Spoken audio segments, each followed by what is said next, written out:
Eden gardens వేదికగా కోల్కతా బెంగళూరు జట్ల మధ్య జరిగిన మ్యాచ్లో కోల్కతా జట్టు 1 పరుగు తేడాతో బంపర్ విక్టరీ నమోదు చేయగా ఆర్సీబీకి మరోసారి హార్ట్ బ్రేక్ అయింది. సులభంగా గెలవాల్సిన మ్యాచ్లో చేజేతులా ఓడిపోయింది. ఆర్సీబీ జట్టులో యష్ దయాల్, సిరాజ్, ఫెర్గుసన్ చివర్లో సరిగ్గా బౌలింగ్ చేయలేకపోవడం పెద్ద మైనస్ గా మారింది. ఆర్సీబీ ఓటమి ఖాయమనుకున్న మ్యాచ్లో కరణ్ శర్మ 3 సిక్సర్లు బాది మ్యాచ్ స్వరూపాన్ని మార్చేశాడు.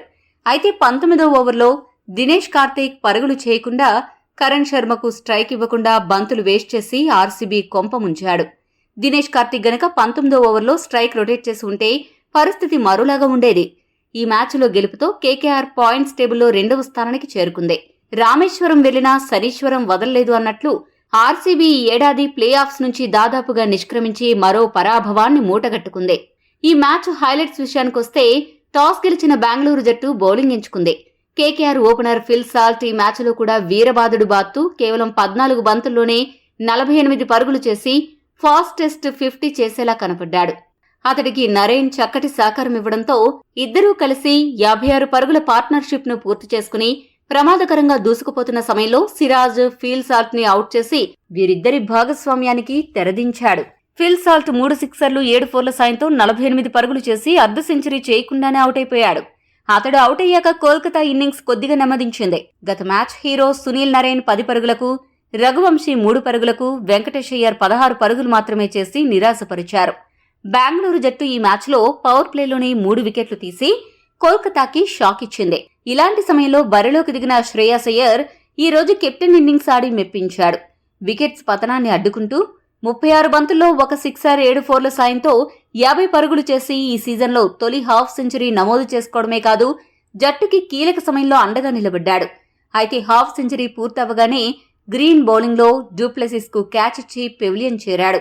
ఇక ఈ మ్యాచ్లో ముందు వరుసలో బ్యాటింగ్ కు దిగిన రింకు సింగ్ ఆశించిన మేర ఆడలేకపోయాడు. 150 స్ట్రైక్ రేట్తో 24 పరుగులు మాత్రమే చేసి తడబడ్డాడు. హిట్టింగ్ చేస్తాడు అనుకున్న రసెలేమో 135 స్ట్రైక్ రేట్తో బ్యాటింగ్ చేసి నీరసం తెప్పించాడు. దీంతో కోల్కతా 20 ఓవర్లు ముగిసేసరికి 180 పరుగులు మాత్రమే చేస్తుందేమో అని భావించారంతా. అయితే చివర్లో రమన్దీప్ మాత్రం డెత్ ఓవర్లను సద్వినియోగం చేసుకుని 266 స్ట్రైక్ రేట్తో బ్యాటింగ్ చేసి కేవలం 9 బంతుల్లోనే 24 పరుగులు రాబట్టారు. మొత్తానికి 20 ఓవర్లు ముగిసేసరికి కోల్కతా జట్టు 222 పరుగుల భారీ లక్ష్యాన్ని బెంగళూరుకి నిర్దేశించగలిగింది. ఇక ఈ రోజు బెంగళూరు బౌలర్లు పవర్ ప్లేలో 3 వికెట్లు తీసి మిడిల్ ఓవర్లో పరుగులు కట్టడి చేసి ఔరా అనిపించారు. అయితే డెత్ ఓవర్లలో మరోసారి విఫలమై ధారాళంగా పరుగులు సమర్పించుకున్నారు. చాలా మ్యాచుల తర్వాత ఎంట్రీ ఇచ్చిన గ్రీన్ 2 వికెట్లు తీసి 8.75 ఎకానమీతో బౌలింగ్ చేసి మెప్పించాడు. ఇక సిరాజ్ కూడా మొదట 3 ఓవర్లలో 20 పరుగులు మాత్రమే ఇచ్చి 1 వికెట్ తీసుకుని బాగా బౌలింగ్ చేశాడు అనుకునే లోపే 19వ ఓవర్లో 20 పరుగులు ఇచ్చి కొంప ముంచాడు. ఇక యష్ దయాల్ మరోసారి కాస్ట్లీగా ప్రూవ్ అయ్యాడు. 223 పరుగుల లక్ష్య ఛేదనతో బరిలోకి దిగిన బెంగళూరు జట్టు ధాటిగానే స్పందించింది. కోహ్లీ, డూప్లెసిస్ అదిరిపోయే ఆరంభాన్ని ఇచ్చారు. ముఖ్యంగా కోహ్లీ 250కి పైగా స్ట్రైక్ రేట్తో ఆడుతూ దూకుణ్ణి ప్రదర్శించాడు. ఇలాంటి సమయంలో అనూహ్యంగా కోహ్లీ అవుట్ అయ్యాడు. అయితే కోహ్లీ అవుట్ అయిన విధానం మాత్రం కొద్దిగా వివాదాస్పదంగా మారింది. స్టేడియంలో కొద్దిగా హైడ్రామా నెలకొంది. హర్షిత్ రాణా వేసిన 3వ ఓవర్లో మొదటి బంతిని ఆడే క్రమంలో కోహ్లీ క్యాట్ అండ్ బౌల్డ్ అయ్యాడు. అతడు వేసిన డెలివరీ నడుము కంటే పైకి వచ్చినట్లు అనిపించి కోహ్లీ దానికి ఎలా రెస్పాండ్ అవ్వాలో తెలియక ఆడాడు. ఇక హర్షిత్ రాణా ముందుకు వచ్చి ఆ బంతిని సులభంగా అందుకుని కోహ్లీని అవుట్ చేశాడు. అయితే ఈ డెలివరీ నడుము కంటే పైకి వెళ్ళింది అంటూ కోహ్లీ ఎంపైర్ నిర్ణయాన్ని ఛాలెంజ్ చేశాడు. అయితే రీప్లే చేసిన థర్డ్ ఎంపైర్ కొత్త టెక్నాలజీ ఉపయోగించి బంతి నడుము క్రిందకు వచ్చేలా ఉంది అని, అది ఫెయిర్ డెలివరీ అంటూ నిర్ణయించారు. అయితే ఎంపైర్ నిర్ణయంతో ఏమాత్రం సంతోషంగా లేని కోహ్లీ తన అసహనాన్ని, కోపాన్ని వ్యక్తం చేస్తూ స్టేడియం వీడాడు. డూప్లెసిస్ కూడా ఎంపైర్తో ఆర్గ్యుమెంట్ చేసినప్పటికీ ఉపయోగం లేకుండా పోయింది. మరి కోహ్లీ అవుట్ అయిన విధానం ఫెయిరా లేక అన్ఫెయిరా? మీ అభిప్రాయాన్ని కామెంట్ చేయండి. ఇక కోహ్లీ అవుట్ అయిన అసహనంతో బ్యాటింగ్ చేసిన డూప్లెసిస్ కూడా వెనువెంటనే వరుణ్ చక్రవర్తి బౌలింగ్లో పెవిలియన్ చేరాడు. అప్పుడు క్రీజులోకి వచ్చిన విల్ జాక్స్ మాత్రం నేనున్నాను అన్నట్లు బ్యాటింగ్ మొదలుపెట్టాడు.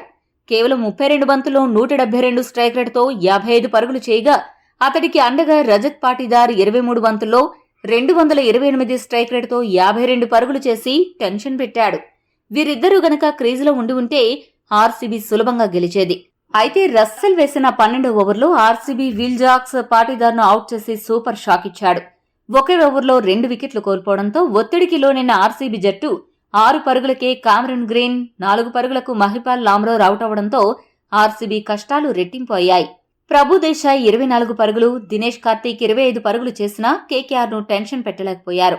ఇలాంటి సమయంలో క్రీజులోకొచ్చిన కరణ్ శర్మ 7 బంతుల్లో 286 స్ట్రైక్ రేటుతో 3 సిక్సర్ల సాయంతో 20 పరుగులు చేసి అదరగొట్టినా చివర్లో బంతులు అయిపోవడంతో ఆర్సీబీ జట్టు 1 పరుగు తేడాతో ఓటమి పాలైంది. ఈ వీడియో మీకు నచ్చితే లైక్, షేర్, కామెంట్ చేయండి. మరిన్ని స్పోర్ట్స్ అప్డేట్స్ కోసం మా ఛానల్ను సబ్స్క్రైబ్ చేసుకోండి.